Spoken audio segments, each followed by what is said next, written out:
Hello Taurus, welcome back to my channel. If you're a returning subscriber, if you're new, welcome.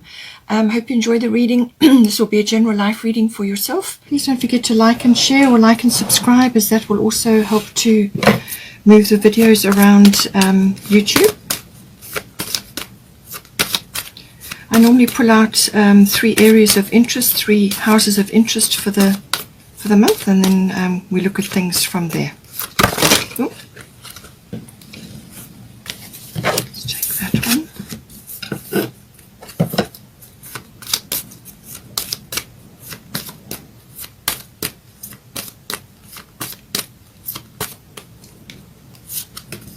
So we've got 3rd house so far, 11th house,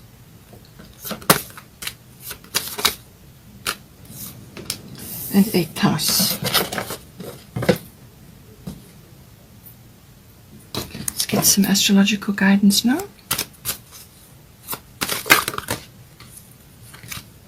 Too many. Let's see if we can break that down a bit.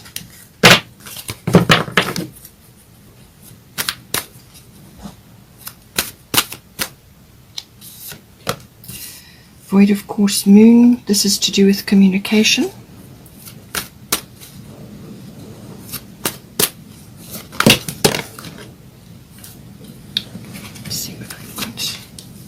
Neptune and Pisces coming out, and then this one I'm going to put on the bottom. Solar eclipse revolution. Let's get some goddess guidance now.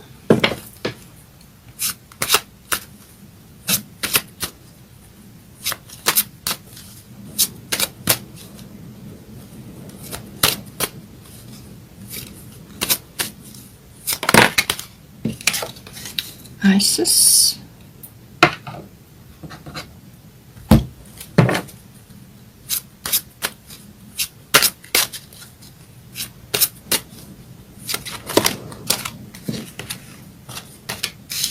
Bridget, and Kali. So lots of endings and beginnings happening for you in some way, shape or form. We'll have a look at that soon. Okay, and then bottom of the goddess deck is Kuan Yin, compassion. Let's get a fairy tarot.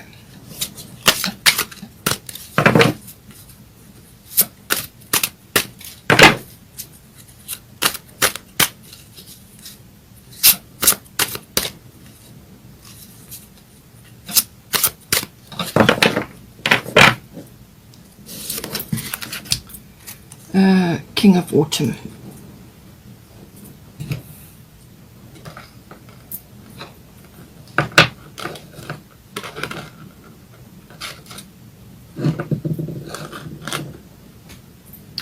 Let's get a destiny card. Bottom of the fairy tarot is Justice.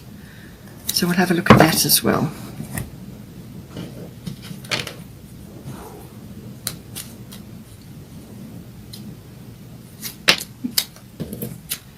Authenticity. Okay.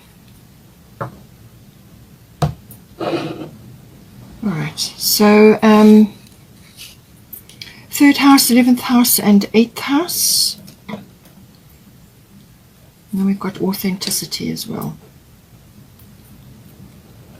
Okay, so for the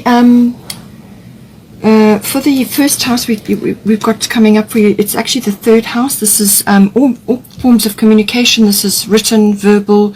It can even be body language, but it also covers documents, contracts, anything to do with that. It can also be short journeys, and the communication can be with obviously a wider audience, but it can also be with specific people such as aunts, uncles, cousins, general relatives, siblings, even neighbors may come in with the 3rd house.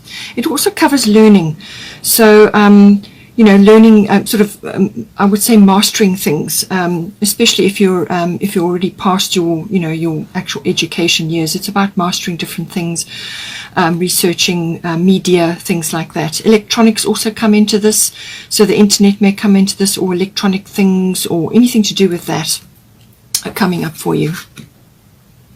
Now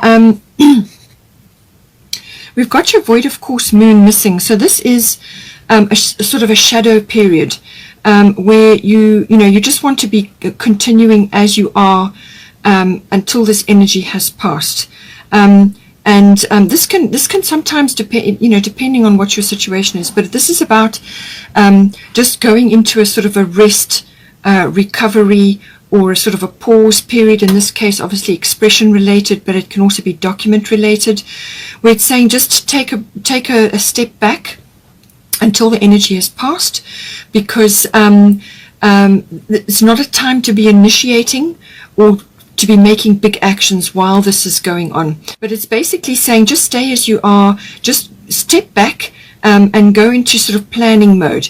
This is rest, recovery, but also like dreaming and planning and, sort of coming up with your course of action to do with anything in the third house. And just hold your energy back, during that period. You can do spontaneous things, but this is normally sort of following just your normal routine, and just avoid putting your energy into something that is that you really want to manifest, because with this happening, it's a sort of a shadow period. So what it can do is it can kind of boomerang back on you, where you get the wrong result or no result. It's kind of like what do I do now? So just don't initiate anything if you at all possible while this energy is in play. It's when the moon is passing between signs, it goes sort of into a bit of a shadow period. Now, some of the issues that will be coming up in the third house is to do with past life. So the situation involves your past life memories. So this may be either communication, or you could be receiving news, or you could be giving news, you could be hearing things, you could be hearing gossip, you could be hearing various types of communications, but it can also be about obviously contracts and documents as well. So this is saying that ancient fears and concerns and things that happened in past lives, or a past life, is sort of resurfacing now in this lifetime. It sort of comes up for you to look at and then to release. So these sort of fears and worries or concerns are rooted in some sort of past situation. And it's saying don't let these fears and concerns and worries hold you back, okay? So when you've been through this review process, okay, this is a kind of a review process. Once you've done your planning and your dreaming and thinking about things and just going along until you get the way, the way forward to move, then you can take action, but don't allow your fears to hold you back, okay? So by all means, you can process them, you can look at them, understand what the root of them is, and then do processing around that, releasing around that. But it's also like a rest and recovery, so it's just a kind of a quiet pause period before you move forward. But it's saying that whatever is coming up for you, just be aware that it's rooted in some past situation. I mean, it may be worth your while to get some sort of past life regression or hypnotherapy, or whatever is right for you, or it could just be deep feelings that you're feeling that they're connected to something much older, it's a case of just doing contemplation around that until you get the go ahead to move forward. We've got 11th house here, friends. This is friendships, friends and friendships. It's also contacts, networks, grouped activities of all kinds. So this can be associations, societies, and it can even be clubs. So whatever you are, involved with, when it's with you, with other people in some sort of group endeavor. It's also global consciousness and group consciousness. So this can be within a company setting if you are in a company as well. So, but I think a lot of it is global consciousness at the moment. And this also deals with the future. The 11th house does deal with the future. So it's your visions of the future, what you see.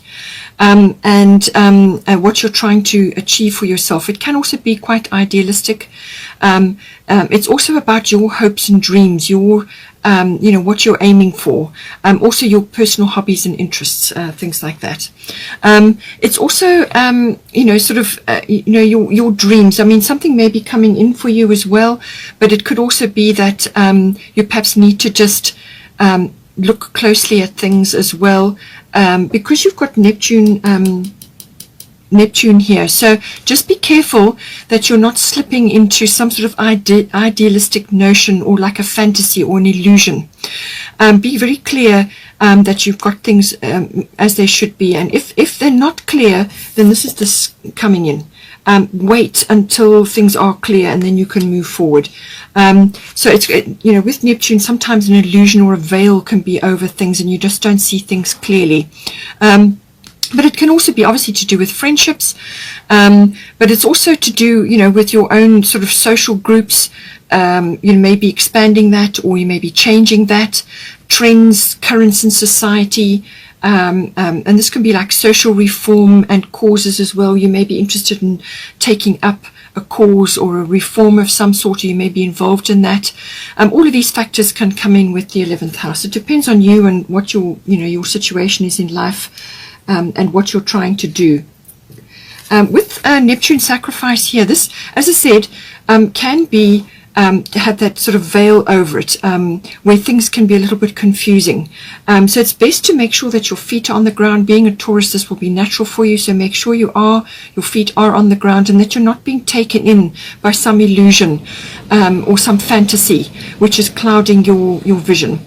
But the other side of Neptune is being able to tap in to a much more divine sort of connection, and this is connection to the divine, and this can be through dreams, it can be through channeling, it can be through receiving downloads or uploads, whichever is right for you, and just getting intuitions and feels for things going on around you. And with the 11th house, that's very much a situation. You can be tapping into all kinds of things, futuristic concepts, emotions around friends.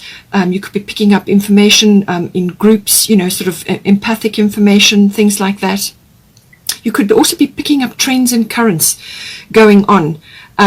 And it could also be that in some cases a little bit of gossip or something that is circulating, which you are picking up or you're seeing or you're tapping into. So just be careful with Neptune that you don't get drawn into something which is not actually right for you. All right. So gossip, scandals can sometimes come up with this card as well. So I feel something is coming up to do with a group or within a friendship circle, or it's a network that you're part of. Perhaps it's a scandal or some kind of revealing going on, and something that has been veiled up till now can also be coming in with Neptune. But the beautiful side of it is that connection to the divine, the channeling, the bringing of information, new information from the cosmos in, from your higher self, whatever is appropriate for you. Neptune also does rule the film industry as well, and oils, perfumes, and sort of some aspects of the beauty industry do come in with this as well. But it can also be simply for you that you are having to give up your time or your energy, or you're volunteering for something, and this is where the sort of sacrifice element comes in. But just be careful that you're not giving up your boundaries. You want to have strong boundaries in place. You don't want to become a doormat in any way, so be careful where you place your energy. And this is again another void of course moon situation. Just be careful where you're placing your energy at the moment. You may just have to give up some time or some energy towards a cause or a reform or something that you are interested in, but just make sure that your boundaries are in place and that you are doing something which is going to be beneficial for all concerned, but also for you to help, but you don't want to get drawn into something which is not actually right for you. I say that because you've got Bridget, don't back down here. Stand up for what you believe is right. So this could be some sort of group or collective activity that you're involved in, and you're seeing something there that is not sitting right with you, or you are tapping into something that is not right for you. Or it could be somebody saying something. It could be a friend or a friendship circle, or there could be things moving in the background that you're picking up that you're not happy about. It could also be a little bit of confusion going on. So that's why I'm saying make sure of your facts. Keep your feet on the ground. Make sure your boundaries are in place. But whatever comes up, this is about standing up for yourself, showing up for yourself, and defending what it is that you believe is right for yourself and for, something that's coming up in the 11th house. It could be defending a dream that you have. It could also be defending some interest or hobby of yours, or it's a hope or a dream that you have, but it could also be an ideal. But just make sure that it's rooted securely and that it's not some fantasy kind of notion going on. You want to get the facts. You want to be clear, and just hold fast to what it is that you believe in, and put your foot down if you need to in certain circumstances, and just be clear about what you will or won't do. Then we've got quite a few shifts and changes coming in here. This is the 8th house, which is the house of endings and beginnings. So this covers a variety of aspects, but you've also got Kali here, endings and beginnings. The old must be released so that the new can enter. You also have solar eclipse revolution. So there's definitely something, and underneath you've got sun spirit, and on the other side of this revolution is something will come to light which is going to be beneficial for you, but you've just got to go through the process. So the 8th house is can be the ending of a committed partnership or relationship, or it could be the beginning of one, or it could be the merging of something, the merging of a business partnership or a relationship where you are looking at the nuts and bolts of that commitment. So this is like, how are you going to merge your resources, your emotional and material resources? How is it going to come together? Or it could be the dissolution of that. It can also be, as I said, it can be business or relationship. It's like one chapter is ending and a new chapter is beginning. But it can also be that something is falling away because it no longer serves you and something else is coming in. There is also a regenerative or renewal aspect to the 8th house. So this can be something that is existing, which now needs to be renegotiated, or it's undergoing a regeneration or a renewal. So this could be, again, business related or relationship related. Just apply it to your situation. Sometimes there can be a few power struggles in this house while things get sorted out. It's also about sexuality, understanding that, the deeper meaning, and what goes into that.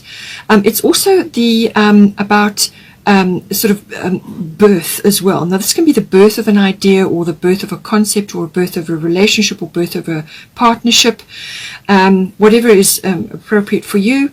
And it's also about finance. Now this is big finance. So this is banking, accounting, assets, tax comes in hugely with the 8th house.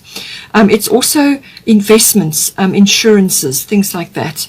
And it can also, in some cases, be about legacies and inheritances. So whether this is as a result of some sort of passing over within your circle, or whether you are creating a legacy or an inheritance, it just depends on your situation.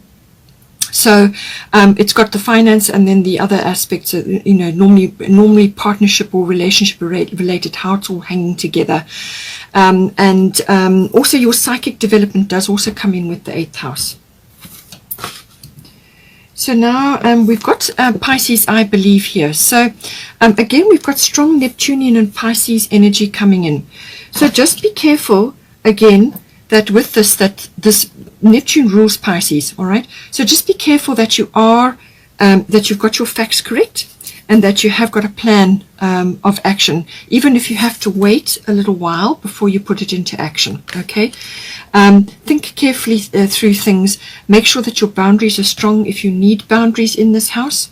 And also just be clear, as I said, with Pisces. Sometimes things can get a little bit, as I said, confused, or there can sometimes be a veil over things, things are just not clear. So make sure that things are clear, that everything is understood. Okay.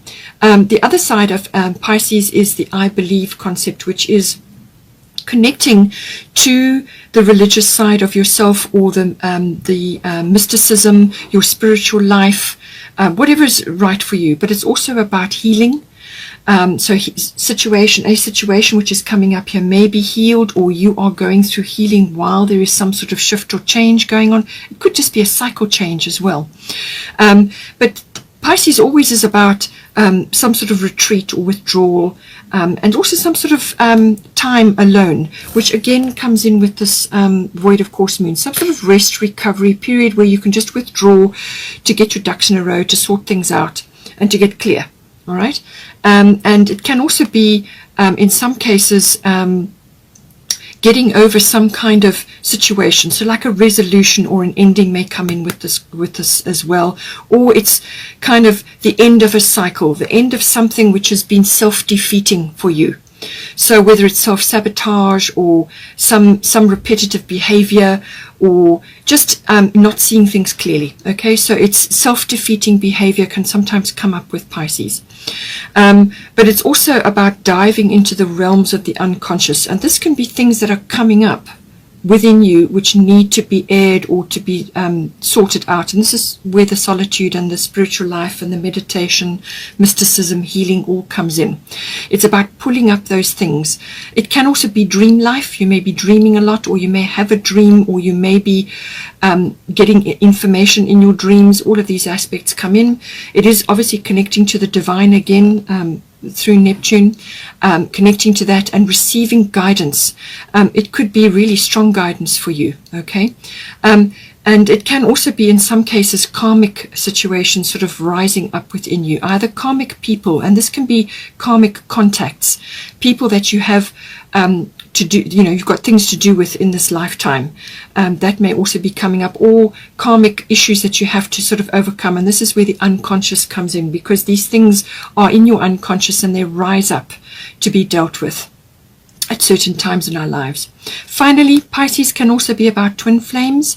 So 12th house Pisces energy, that may be a case for you. With this, you may be connecting up with somebody who is a twin flame for you, but something else will have to fall away first before that will occur. So just take it as it resonates for you.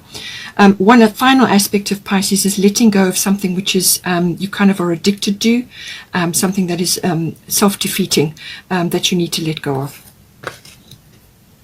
And then Kali, she's the ultimate get things done goddess. If you work with Kali energy, there's nothing that you can't achieve. Okay, so the old must be released so that the new can enter. That is what she's saying, and not to fear these changes. Whatever is coming in for you here, not to fear these changes. And this is again what Isis past life is about. Not to allow ancient fears or concerns or worries to stand in your way. These changes are appropriate for you. They need to happen. So you must move forward. Just embrace it. Taurians sometimes, like to they've got a fixed energy about them, so they like to keep things the same. So there may be a few changes you need to make. More than likely something is coming in, and some sort of shift, especially with the solar eclipse. So just think it through. Don't be afraid to try new things or to step out. And that's what she's saying. Don't be afraid about the changes which are coming for you now, because you need to make them. It's for your own personal growth, and it's going to bring in possibilities for you. With the authenticity, I feel this is what is going to be activated as well, especially with the Pisces card coming in, and in some cases the Neptune card as well. You need to dig around and be sure that you're acting in your authentic power. Okay, you don't want to be living up to somebody else's ideals or somebody else's rules or ways of living or lifestyles and things like that. This is about stepping into your authentic self, your authentic past, and your authentic emotions. We've got Kuan Yin coming in here, compassion. Release judgments about yourself and others and focus on the love and light that is within everyone. So obviously this may be very well coming in with this 8th house energy of some sort of cycle shift, but it can also come in with the 11th house. But just as I said, be careful. By all means, be in this compassionate energy, which is Neptunian and which is Piscean. Be compassionate, but do have your boundaries in place. Make sure that you have boundaries in place. If you are coming into connection with a twin flame or a soulmate or somebody who's deeply special to you, whether it's in a partnership or a relationship, something is falling away, something is beginning. If you are going through that, then this compassionate energy will also be needed. And if that's the case, make sure that your boundaries that you do have in place are not self-defeating for you. So there's two ways to look at that. Make sure that your boundaries are correct. Review your boundaries. Make sure that they are working for you. And if there are some that need review, then review them. But release judgments. All of us, everybody is going through difficulties and shifts and changes. So rather focus on the love and light and slip back into this compassionate self. Just make sure that you are doing it within your parameters. We've got solar eclipse revolution here. So as I said, some sort of shift, change coming in for you. It will affect relationships. It could be relocation, or it could be career related. So something is coming in. As I said, it could be group related from a career as well. So some sort of shift or change is coming in, and you may very well have to stand up for yourself in some way, shape or form. But ultimately with solar eclipse, yes, you will have to rearrange something. Something is going to be rearranged for you in your life. And it could also be to do with this 8th house. It could be financially related. Some sort of rearrangement is going to occur. It could be very swift for you. You may have had inklings of it, but nonetheless it will come for you. Best to be open and willing to make this change. Just go through a little introspective period first before you set it off making strides in whichever direction. But the initial change that comes in will shift you, and it might be a little bit uncomfortable until you find your feet. But if you're open and willing to make changes, which is what Kali is saying, be open to making these changes. They are the right changes for you. Don't fear them. Then you will obtain self-mastery, which is what this card is all about. Self-mastery of your emotions. Be optimistic for change. Be optimistic with how things are coming to you, and be willing to make changes. To step out. To step up for yourself, and to create the life that you want. Okay, there may just be a sort of a shuffle period, as I said. You may have to dive in and fix, change, or create something from something existing as well. But there will be a shift coming in for you in some way. And then we've got for the Fairy Tarot, compassionate, accomplished, charismatic, gifted.